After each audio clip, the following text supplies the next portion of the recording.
Assalamualaikum warahmatullahi wabarakatuh. Apa kabar teman-teman semuanya?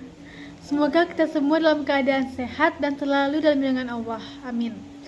Perkenalkan, nama saya Asyifa Faradila dengan NIM 24016070. Saya merupakan mahasiswa dari program studi pendidikan Bahasa dan Sastra Indonesia.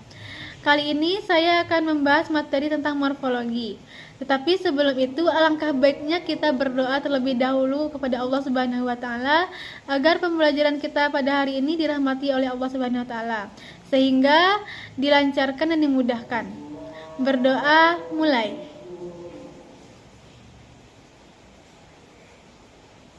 Berdoa selesai. Baik, langsung saja kita masuk ke materi pembelajaran kita pada hari ini, yaitu morfologi. Yang pertama kita akan mempelajari definisi morfologi. Secara etimologi, morfologi ini terdiri atas dua kata, yaitu morf dan logi. Morf artinya bentuk dan logi artinya ilmu. Jadi secara harfiah, morfologi ini adalah ilmu mengenai bentuk. Morfologi atau tata kata adalah studi tentang struktur internal kata. Ilmu ini mengkaji tentang bentuk kata dan bagaimana perubahan bentuk kata tersebut mempengaruhi makna dan kelas kata. Contoh, kata sepeda terdiri atas satu morfem, sedangkan kata sepeda-sepeda dan bersepeda itu terdiri atas dua morfem. Hal inilah yang menunjukkan perbedaan kelas kata. Lalu yang kedua kita akan membahas tentang objek kajian morfologi. Nah, objek kajian morfologi ini terdiri dari dua macam. Yang pertama ada morfem, yang kedua ada kata. Nah, morfem ini adalah satuan bahasa terkecil yang memiliki makna secara leksikal dan gramatikal. Morfem tidak dapat lagi dipecah menjadi bagian yang lebih kecil yang memiliki makna. Lalu yang kedua ada kata. Kata adalah satuan bahasa yang terbentuk dari satu atau lebih morfem. Kata ini dapat berdiri sendiri karena memiliki makna. Nah, yang ketiga ada identifikasi morfem. Untuk mengidentifikasi morfem, maka perbandingan bentuk dan makna harus dilakukan dengan bentuk lain. Jika bentuk tersebut sering muncul dengan bentuk lain dan memiliki makna yang sama, maka bentuk tersebut adalah morfem.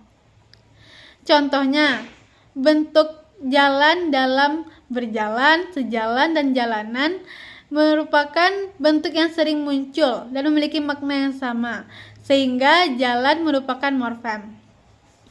Lalu yang keempat ada variasi bentuk atau alomorf. Beberapa morfem memiliki alomorf atau variasi bentuk. Walaupun struktur fonologisnya berbeda, namun maknanya tetap sama dan dapat digunakan dalam konteks yang sama. Misalnya, morfem ber memiliki alomorf ber, bel, dan be, tergantung pada fonem yang mengikutinya. Meskipun bentuknya berbeda, namun alomorf dapat mewakili morfem ber yang sama.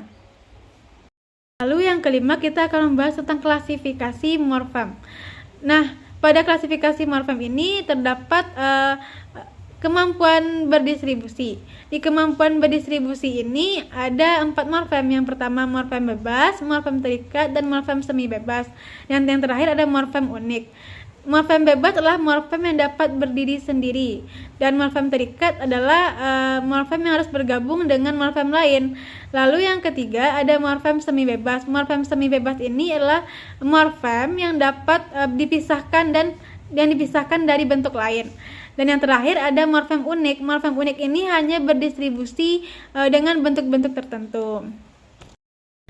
Selain membahas kemampuan berdistribusi, klasifikasi morfem juga membahas tentang produktivitas. Pada produktivitas ini terdapat dua morfem, yaitu morfem produktif dan morfem tidak produktif. Morfem produktif adalah morfem yang dapat membentuk kata baru secara kontinu, sedangkan morfem tidak produktif adalah morfem yang hanya bergabung dengan kata tertentu. Lalu ada namanya relasi antar unsur. Relasi antar unsur ini terdapat dua morfem juga, yaitu morfem utuh dan morfem terbelah. Morfem utuh merupakan satu kesatuan yang tidak dapat dipisahkan, sedangkan morfem terbelah adalah morfem yang terdiri dari beberapa bagian yang terpisah. Lalu yang keenam, kita akan membahas tentang pengertian kata. Kata adalah satuan bahasa yang terbentuk dari satu atau lebih morfem. Kata dapat berdiri sendiri sebagai unit yang bermakna dan memiliki mobilitas dalam kalimat. Setiap kata memiliki struktur fonologis yang stabil dan tidak dapat diubah secara sembarangan. Lalu yang ketujuh, kita akan membahas tentang penggolongan kata. Yang pertama, kita akan membahas nomina atau kata benda. Kata benda adalah kata yang menerangkan sesuatu dengan konkret, seperti orang, hewan, tempat, dan benda lainnya. Lalu yang kedua, kita akan membahas kata sifat. Kata sifat ini adalah kata yang menerangkan sifat atau keadaan nomina atau verba. Lalu yang ketiga, ada kata kerja atau verb. Kata verb ini adalah kata yang menyatakan tindakan atau perbuatan. Lalu yang keempat, ada kata tugas. Kata tugas ini adalah kata yang berfungsi untuk menghubungkan, mengkategorikan, atau menandai unsur lain dalam kalimat. Lalu yang kedelapan, kita akan mempelajari tentang proses morfologis. Proses morfologis ini terdiri atas 4, yaitu afiksasi, reduplikasi, komposisi, dan abserviasi. Yang pertama, kita akan membahas tentang afiksasi. Afiksasi ini adalah proses pembubuhan afiks pada sebuah bentuk dasar. Afiks dapat berupa prefiks, sufiks, infiks, konfiks, dan sirkumfiks. Lalu yang kedua, ada reduplikasi. Reduplikasi ini adalah pengulangan bentuk dasar, baik secara utuh, sebagian, ataupun perubahan bunyi. Reduplikasi dapat bersifat paradigmatis atau derivasional. Selanjutnya, kita akan membahas tentang komposisi. Komposisi ini adalah penggabungan dua atau lebih morfem dasar untuk membentuk kata majemuk. Proses komposisi ini menghasilkan kata baru dengan identitas leksikal yang berbeda. Selanjutnya, kita akan membahas tentang abserviasi.